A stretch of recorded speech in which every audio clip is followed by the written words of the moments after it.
Genesis 37 and 38. Genesis 37. And Jacob dwelt in the land wherein his father was a stranger in the land of Canaan. These are the generations of Jacob. Joseph, being 17 years old, was feeding the flock with his brethren, and the lad was with the sons of Bilhah and with the sons of Zilpah, his father's wives. And Joseph brought unto his father their evil report. Now Israel loved Joseph more than all his children, because he was the son of his old age, and he made him a coat of many colors. And when his brethren saw that their father loved him more than all his brethren, they hated him and could not speak peaceably unto him. And Joseph dreamed a dream, and he told it to his brethren, and they hated him yet the more. And he said unto them, Hear, I pray you, this dream which I have dreamed. For behold, we were binding sheaves in the field, and lo, my sheaf arose and also stood upright. And behold, your sheaves stood round about and made obeisance to my sheaf.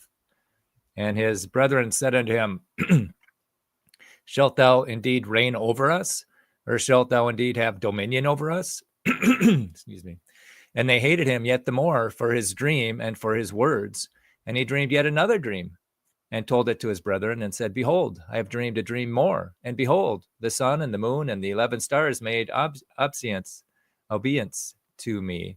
And he told his father and to his brethren, and his father rebuked him and said unto him, What is this dream that thou hast dreamed? Shall I and my mother and thy brethren indeed come to bow down ourselves to thee on the earth? And his brethren envied him, but his father observed the saying. And his brethren went to feed their father's flock in Shechem. And Israel said unto Joseph, Do not thy brethren feed the flock in Shechem? Come, I will send thee unto them. And he said to him, Here am I. And he said to him, Go, I pray thee, see whether it be well with thy brethren, and well with the flocks, and bring me word again. So he sent him out of the vale of Hebron, and he came to Shechem. And a certain man found him, and behold, he was wandering in the field. And the man asked him, saying, What seekest thou? And he said, I seek my brethren. Tell me, I pray thee, where they feed their flocks. And the man said, They are departed hence, for I heard them say, Let's go to Dothan. And Joseph went after his brethren and found them in Dothan. And when they saw him afar off, even before he came near unto them, they conspired against him to slay him. And they said one to another, Behold, this dreamer cometh. Come now, therefore let us slay him and cast him into some pit. And we will say, Some evil beast hath devoured him, and we shall see what will become of his dreams. And Reuben heard it, and he delivered him out of their hands, and said, Let us not kill him. And Reuben said unto them, Shed no blood, but cast him into this pit that is in the wilderness, and lay no hand upon him, that he might rid him out of their hands, to deliver him to his father again. And it came to pass, when Joseph was come unto his brethren, that they stripped Joseph out of his coat of many colors that was on him, and they took him and cast him into a pit, and the pit was empty, there was no water in it. And they sat down to eat bread, and they lifted up their eyes and looked, and behold, the company of Ishmaelites came from Gilead with their camels, bearing spicy and balm and myrrh, going to carry it down to Egypt.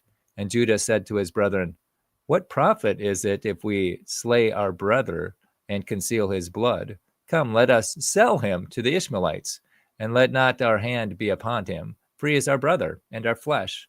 And his brethren were content.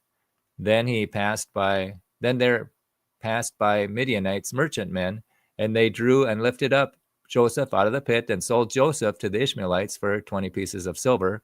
And they brought Joseph into Egypt. And Reuben returned into the pit, and behold, Joseph was not in the pit, and he rent his clothes. And he returned to his brethren and said, The child is not, and I, whither shall I go? And they took Joseph's coat and killed a kid of the goats, and dipped the coat in the blood. And they sent the coat of many colors, that they brought it to their father, and said, This have we found. Now know whether it be thy son's coat or no. And he knew it, and said, It is my son's coat. An evil beast has devoured him. Joseph is without doubt rent in pieces. And Jacob rent his clothes, and they put sackcloth upon his loins, and mourned for his son many days. And all the days and all his And all his sons and all his daughters rose up to comfort him. But he refused to be comforted and said, For I will go down unto the grave unto my son mourning. Thus his father wept for him. And the Midianites sold him in Egypt unto Potiphar, an officer of Pharaoh's and captain of the guard. Genesis chapter 38. And it came to pass at that time that Joseph went down from his brethren and turned in to a certain Adullamite whose name was Hira. And Judah saw there was a daughter of a certain Canaanite whose name was Shua. And he took her and went in unto her, Judah. And she conceived and bare a son, and he called his name And she conceived again and bare a son, and she called his name Onan. And yet again conceived and bare a son, and called his name Shelah. And he was a Kizib when she bare him. And Judah took a wife of his firstborn, whose name was Tamar. And Judah's firstborn, was wicked in the sight of the Lord, and the Lord slew him. And Judah said unto Onan, Go in unto thy brother's wife, and marry her, and raise up seed to thy brother. And Onan knew that the seed should not be his, and it came to pass that when he went in unto his brother's wife, that he spilled it on the ground, lest that he should give seed to his brother. And the thing which he did displeased the Lord, wherefore he slew him also. Then said Judah to Tamar his daughter-in-law, Remain a widow at thy father's house till Shelah my son be grown. For he said, Lest peradventure he die also, as his brethren did. And Tamar went and dwelt in her father's house.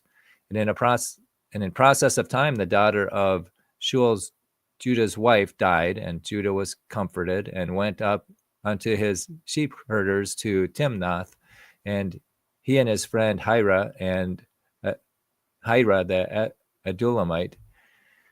And it was told Tamar, saying, Behold, thy father-in-law goeth up to Timnath to shear the sheep. And she put her widow's garments off from her, and covered her with a veil, and wrapped herself, and sat in an open place, which is by the way of Timnath. For she saw that Shelah was grown, and she was not given unto him to wife. Then Judah saw her. He thought her to be an harlot, because she had covered her face. And he turned unto her by the way, and said, Go to, I pray thee, let me come in unto thee. For he knew not that she was his daughter-in-law. And she said, What wilt thou give me, that thou mayest come in unto me? And he said, I will send thee a kid from the flock. And she said, Wilt thou give me a pledge till thou send it? And he said, What pledge shall I give thee? And she said, Thy signet, and thy bracelets, and thy staff that is in thy hand. And he gave it her, and came in unto her, and she conceived by him.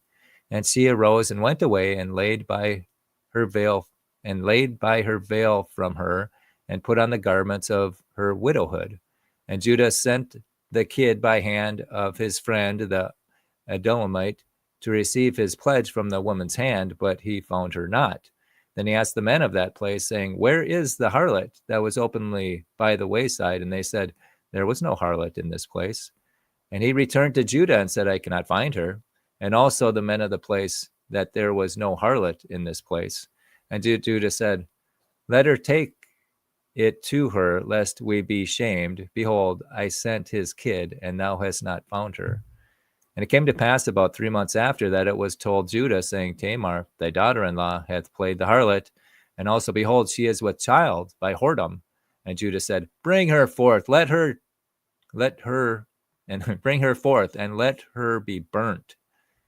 When she was brought forth, she sent to thy father-in-law, saying, By the man whose these are, am I with child? And she said, Discern, I pray thee, whose are these? The signet, the bracelets, and staff. And Judah acknowledged them, and said, She hath been more righteous than I, because I gave her not to Shelah my son. And he knew her again no more. And it came to pass in the time of her travail, that, behold, twins were in her womb. And it came to pass when she travailed, that one put out his hand, and the midwife took and bound upon his hand a scarlet thread, saying, This came out first. And it came to pass, as he drew it back his hand, that, behold, his brother came out. And she said, How hast thou broken forth? This breach be upon thee. Therefore his name was called Pharez.